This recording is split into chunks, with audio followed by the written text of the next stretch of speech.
আমাদের প্রিয় পাহাড়ে শীতের মরশুম পড়তেই আজ আমরা কুমড়ো দিয়ে বানাতে চলেছি মোরব্বা আর একদম স্পেশাল ড্রিঙ্ক।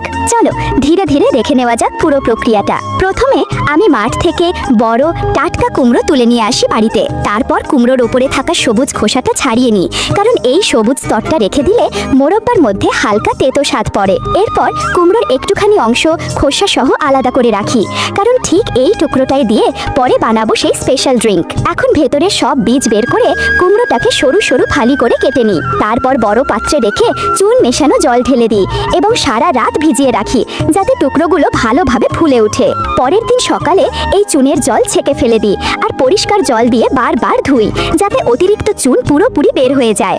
এরপর কুমড়োর টুকরোগুলো ফুটন্ত গরম জলে সামান্য সেদ্ধ করি, যতক্ষণ না এগুলো নরম মোলায়েম হয়ে ওঠে। ঠান্ডা হলে স্তর স্তর করে চিনি ছিটিয়ে ঢেকে রেখে দিই কিছুক্ষণ, যাতে চিনি ভেতর পর্যন্ত ঢুকে যায়। এবার কড়াইতে দিয়ে হালকা আঁচে ধীরে ধীরে রান্না করি, যতক্ষণ না জল পুরো শুকিয়ে টুকরোগুলো দানাদার আর মচমচে হয়ে ওঠে। তারপর এগুলো ঠান্ডা হতে দিই। এদিকে আমরা শুরু করি কুমড়োর স্পেশাল ড্রিঙ্ক তৈরি করা।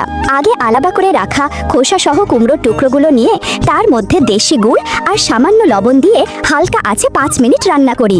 তারপর এগুলো তুলে নিয়ে সরাসরি ঠান্ডা জলে ডুবিয়ে দিই। ঠান্ডা হয়ে গেলে ভালোভাবে পিষে একটা পাতলা কাপড়ে ঢেলে হাতে চিপি, যাতে কুমড়োর মিষ্টি রস ধীরে ধীরে নেমে আসে আর মোটা অংশ কাপড়ে আটকে থাকে।